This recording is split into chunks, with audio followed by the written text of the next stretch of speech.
If you are an accountant and you are tired of sending out proposals and getting ignored almost every single time, then this video is for you, because I talk to accountants literally every single day. And oftentimes I hear, yes, I don't know really how to create a good proposal. I send out a proposal and I send 2, sometimes even 3 reminders, and people either ignore me or they just tell me that they are not interested. And I spend so much time in creating a proposal, and I spend so much time in actually thinking of how I will help this person, and I explain exactly what my service is. And when I have a meeting with them, I do always think that they actually like what I'm telling and that they understand why it's valuable. But then when I send my proposal, it's just not working. And I will give you a couple of tips in this video which you probably did not think of. But before we actually dive into that, let me introduce myself. My name is Daan, owner of Accounting Kings, where I work with accountants to help them get more higher paying clients. And I can already tell you that the reason that your proposals are getting ignored, it's not because of the proposal. It's because you are actually sending the proposal. So let me actually explain.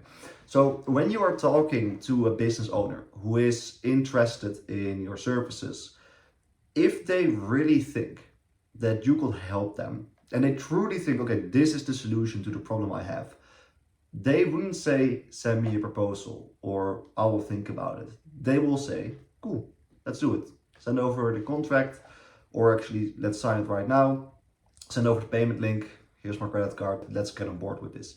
So I was actually selling accounting and tax services for a while, and I sent out a few proposals here and there. And I was sending them out with a software where I could see if they actually filled in their first name, last name, and email, and then I could see who actually viewed the proposal. And guess what? Almost nobody even looks at the proposal in the first place. And the reason they didn't look at the proposal is because they were never that interested to begin with. So if you have a meeting with a prospect and they say, sure, send me a proposal, it means that they either don't have the money, they don't have the time, which typically is not the case with accounting. They have to talk with a partner, which is almost the only legitimate reason to actually get a proposal, or they are in fear. It's literally one of those 4. So you have to imagine that you as an accountant, maybe you once booked a meeting with a marketing agency or a person that was, maybe you were interviewing for a job, or you are interviewing a couple companies to buy some software for them, whatever. And I'm sure that you once said, I will think about it. And knowing that you are actually not that interested, but you just don't want to tell the person in the face that you are not interested. And what lots of people do with accountants, they say, okay, sure, send me a proposal. Well, they are already 90% convinced that they are not going to work with you and that they probably want to talk to some other businesses. So the reason that lots of accountants think that their proposals don't work is because they get ignored. But it's not the proposal which is the problem, it's actually a sales and objection handling problem. So when someone actually requests a proposal, don't say, okay, yeah, sure, I will send an email to you and just get back to me there. You actually want to find out the reason why they actually want the proposal. So what I typically like to do, I will just start asking questions. Okay, cool. What is it in the proposal that you are looking for? Is there something that is not clear? Because oftentimes accountants spend so much time on a proposal and creating a whole plan for someone. And sometimes it's a pretty detailed plan, but it's not the thing that they need to know to actually become a client. So by asking, what is the information that you need to see in the proposal? So for example, they will say, I just want to have more detail about what software you use and how the onboarding starts. What you then do, okay, cool. So we use QuickBooks and we use this tax filing software. Onboarding is just basically a simple onboarding call, which takes about 30 minutes. And then you just upload the documents and we get you started. Is there anything else that you have a question about? So you have to realize that if someone has a question about the service, it's better for them, if they actually want to get an answer about the service, to ask it in the meeting itself. Okay. So if someone is asking for a proposal to explain something of the service, it's not because they actually want to learn about the service. It's because they just don't want to tell you the real reason why they are not really interested in your service.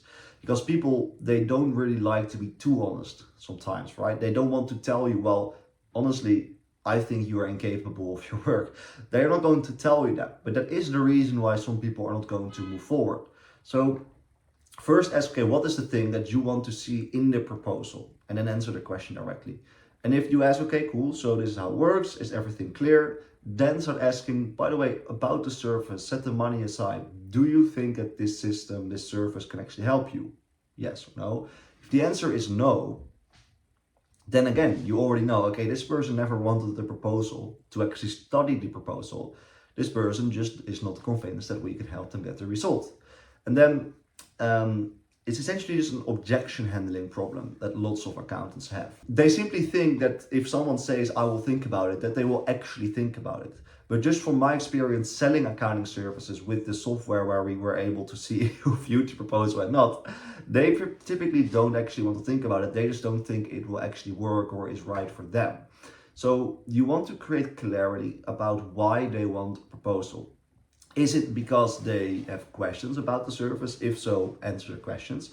Or is it because they don't have the money, time, or do they need to talk to the partner? Those are the three that you want to figure out first. Money, time, partner. So if it's a money problem, come up with a payment plan. Start asking, okay, how much are you able to afford? If it's a time problem, start asking, okay, how much can you actually spend per week or per month on this service? See if you can help them out in a better way. If it's a partner, you want to book another call with the partner, and ideally you want to get like a $50 or $100 deposit, which is refundable, to actually know for sure that they are really interested and really want to talk with their partner.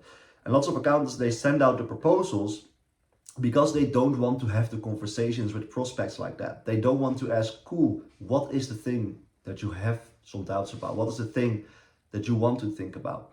And you as the accountant that's watching it, if you had the issue where you were sending proposals and people did not become a client, typically if they are outside of your network, a proposal and they simply say, oh, well, they simply either say nothing or they say not interested, thank you. Well, you spend so much time on the proposal. It's not that your proposal sucks, it's because they use the proposal as a way to actually get out of the conversation because they don't want to be very honest and upfront with you. So what we do, and what we also teach our clients, if someone is saying, I will think about it, and they say, send me a proposal, we first check, do they have the money, do they have the time, do they have to talk to a partner? If that's not the case, or the time and money is fixed, then we always ask, cool, I'm happy to send you a proposal, but what is the thing that you want to see and what needs to line up for you to say, I want to go ahead and do this? If they give a direct answer, oh, well, honestly, I just have to talk to some others, or honestly, it's my first time I'm going to hire an accountant, or I've worked with an accountant before and it was just not already a success. So I just want to make sure that that's all covered in the proposal. Then don't send the proposal yet, but have the conversation about it's their first time. So they have a little bit of fear of the unknown, or have the conversation about them being burned, why they were burned, and handle that objection, show how you are different. Most of the accountants that we talk to, they directly send out a proposal, but they don't really know why the business owner wants to get the proposal in the first place. So either two things will happen. Number one, they will spend so much time on a proposal, they will send it out, and it basically nobody actually looks at it, or they send a proposal, they send it out, someone will look at it, but it doesn't have the right information that the prospect needs to make the decision. Now, you ask the question, okay, what needs to line up for you to say, why do you want to think about it? If they then also give a fake answer, oh, I just want to think about it, or I just want to look at the proposal, then you know for sure that they are not entirely sure that they want to work with you, right? They're not sold on the idea of working with you because they think it will work. That's the first one that you need to check off. Then the money, time, partner also needs to be checked, and then it's fear. Okay, if you know it's fear, so this is kind of actually an objection handling video, but I know that lots of accountants send proposals because they are not really a good salesperson yet. They can be very easy with some training. If they are in fear, it's either fear because they have been burned by another accountant, it can be fear because it's unknown to them, or they fear that it will not work for them specifically. So they think it will work, but they have doubts about themselves. So if someone is then saying, send me the proposal, and you know that they think it will work, you know that they have the money, the time, partners, all handled, and it's fear, you need to really discover which type of fear it is. Is it because they have been burned? Is it because they doubt themselves? Or is it because they don't really know what to expect and it's really their first time that they are thinking of hiring someone for these services. And once you know what they fear, then you can just have the conversation with them. And sometimes I also like to say, or actually sometimes I almost always say this because it works so well, is I will say, okay, well, John, I appreciate why I will send a proposal, no worries, I appreciate you want to think about it. I'm just curious, like you can be totally like 100% honest here and don't care if you hear my feelings. But what is the thing that you have a fear about? Like, is it that you've been burned before? Have you tried something like this before?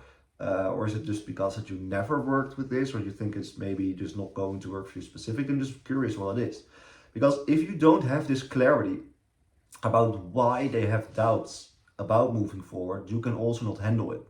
And you can also frame it in a way where you tell the prospect, if I don't know what you want to see in the proposal and what you have questions about, then I cannot create a proposal for you, which is true. Because either they don't look at it because they don't care about the information, because they know that you don't know what is really on their mind, or they read the proposal and they ignore it because the information that's in there is not related to what they need to specifically read to convince them to become a client. Now, if you then really come to a point where you actually do need to send a proposal or just basically an email talking about what you talked about, then the last thing you want to do is spend too much time on the proposal itself. You just want to have the basics in there, unless you really specifically know what they actually need to see in the proposal. But to be honest, if they actually tell you, oh, I want to see this, or this in the proposal, it's better to actually tell them in the call itself. But let's say that they want some information, right? And you send the email. Then lots of accountants, I think, okay, I send out a proposal, I will send 2, maybe 3 follow-ups, and that's it. But the moment you send the proposal and didn't convince someone to become a client and create the clarity about the service and handle the fear and show why you can actually help them, the moment you send out the proposal is the moment that the follow-up will start for not 2 or 3 emails, but sometimes even 20 emails. And it's not 20 emails in 20 days, you don't want to spend them. But the thing is that if a business owner is talking to you and they request a proposal, it will probably also mean that they're going to talk to a few other accountants. So it means that they did not find yet what they are looking for, or are not convinced that you are the person that can get them to their goal and solve the problem that they have. The only thing that you can really do now is send out a proposal, and then the big one is provide value. So what you want to do, let's say that you are talking to a business owner and they had questions about saving money on their tax bill. Start sending them tips, start sending them case studies, reviews about people that save money on their tax, updates about changes in tax law, and start updating about strategies that you discovered and implemented for other people that they can also implement. Because the thing is that they're going to request a proposal, not because they actually want to read more information, okay? I want to get that out the way. You need to really have that belief shift that people do not need to think about it if they truly know that you can help them. And if they don't know you can help them, chances of them sending you an email after, yes, let's do it, they're not going to convince themselves. You need to convince them, and you need to give them information to actually create clarity about that you can actually help them. A proposal will not do this, because if they read information, they want to know more about it. You need to have an actual conversation with someone to actually change someone's mind, or not necessarily changing their mind, but actually giving them the information that they need to make a decision. And a proposal will probably not do this. So the thing is that after you send out a proposal, they will end up in the follow-up stage, okay? And what most people do is then they send emails. Did you read the proposal? Hey, John, quickly checking in. What did you think of the proposal? Hey, John, is the price good for you? The proposal, do you want to move forward? Okay. But that's not going to convince them. That's just reminding them. But an email in general, just seeing your name and your business name, will do the reminding 9 times out of 10 already. You can in the email, when you are providing value, still ask, oh, by the way, what did you think of the proposal? But that should not be the main thing. The main thing is providing value. Because what will happen if you provide value is you are slowly convincing them that you know what you are doing and that you can actually solve their problem. So if you explain to this imaginary character, John, that I was talking about, if you explain to John that you can actually lower the tax bill and that John is not buying it in the first call, but then he gets 4 or 5 emails about tax saving strategies, reviews of other people that have a similar business that lowered their tax bill, updates about some other clients and how much they saved in total right now, maybe some new strategies that you discovered, or you just send strategies specifically to them based on the conversation. The moment that you are going to provide value, he first of all realizes that you can help, but second of all, people typically also like people who help them out. And if there are two accountants who are very similar, you and a competitor, and the other accountant is has around the same pricing, about the same pitch, and it's not sending value and actually trying to help the person, they will favor you. So just by actually giving tips on its own, you will increase chances of actually um, getting picked as the new service provider. But by actually showing that you know what you're doing, providing the value, they will also convince themselves, because they will be surprised that you actually know way more than they were thinking of. So in terms of the sequence of follow-ups, don't send 20 emails in 20 days, as I said earlier. What you want to do is you want to send the same value on Facebook, LinkedIn, SMS, basically every single platform, because you really need to know that they see it. Every other day in the beginning, and then after 2 or 3 weeks, get it to like twice a week, and then after about a month, and you still didn't hear anything, send it once a week for the people that were warm leads. And I also in the sales calls always ask my clients or prospects actually, if it's like, you can be very direct here, but if you are not interested at all, you can also just say it. And I'm asking this because if they say, oh, no, I'm not interested, then first of all, they're going to convince themselves. But second of all, if they say, actually, I'm not interested, I can figure out why, convince them. But then if it's not a good fit, then I will save myself a lot of time with the follow-ups. So yeah, then send the follow-ups once a week. You also do still want to call them just to check in on the strategy, if they have something in place already. If they do not have anything in place, of course, you can tell them, okay, but you had the goal to lower your tax bill, and that you also had some scares about getting those compliance issues. If you haven't fixed this already, then why did you wait? And then you try to get another meeting booked in and convert them. So 2 action items for you that you can implement after this video. Number 1, start closing people on the first call. Start actually watching my sales training videos about how to close people, because trust me, if someone is really interested in buying your services and they are 100% sold, they do not need to see a proposal. They do not want to talk to some other people. And then number 2, start making your value-based follow-up sequence. I personally have a sheet with all of the different angles about increasing pricing, getting clients, bookings, creating sales or marketing funnels and systems.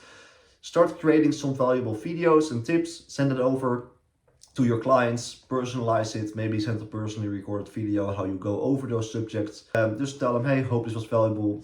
You still had the goal of lowering your tax bill so you can invest in real estate, for example.